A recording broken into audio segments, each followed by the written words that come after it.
I think what the national governments as well as the ECB are coming up with, I think it's sizable enough to deal with the problem on hand, right? So in terms of deteriorating, growth prospects, your first quarter GDP numbers are going to be out next week. It's not going to look good. I think the second quarter is going to look even worse. And given the impact on incomes, on employment, I think what is being proposed and what has come on hand EU-wide as well as on the national government side is sufficient. But by nature, now markets are looking at the future. So, the future recovery fund, and then trying to establish if the credit lines are enough or credit support is enough for the governments beyond this immediate pandemic. So I think it's going to be pretty certain that you're going to have Italy's public debt go up to over 150% of GDP. EU-wide is going to be over 100% again. So everybody's now looking at, how they are going to recover from that and associated credit risk.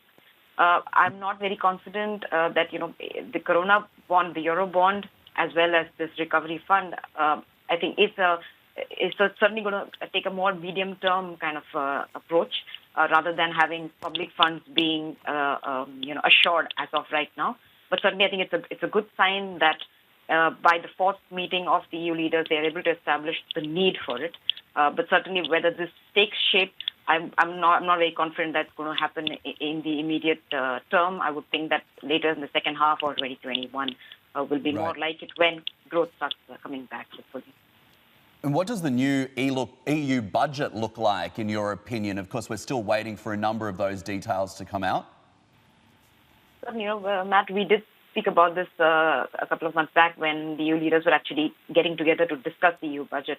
And even without COVID-19 in their horizon at that time, there was a lot of discussion back and forth about what the northern countries wanted and what the southern countries wanted. They were sticking at about, we need to limit that to 1% of GDP. We don't want to make any more extra contributions just because UK has gone out of the pool.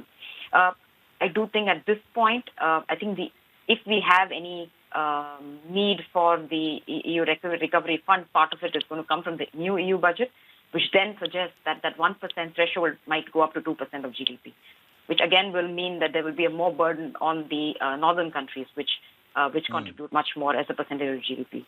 But certainly, I think so coming back to your question, EU budget, I would think that a higher budget deficit, will need to be factored into the EU budget as compared to 1.1% discussed early in the year. Right. Do you expect countries like the Netherlands and Germany will hold out and could perhaps be a little bit of a sticking point?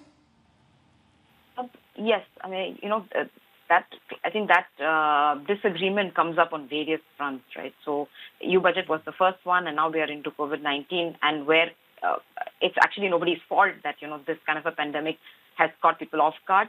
And when coming into this pandemic, many countries were placed differently in terms of their growth prospects, in terms of their debt dynamics, but nonetheless, it's hurting them all.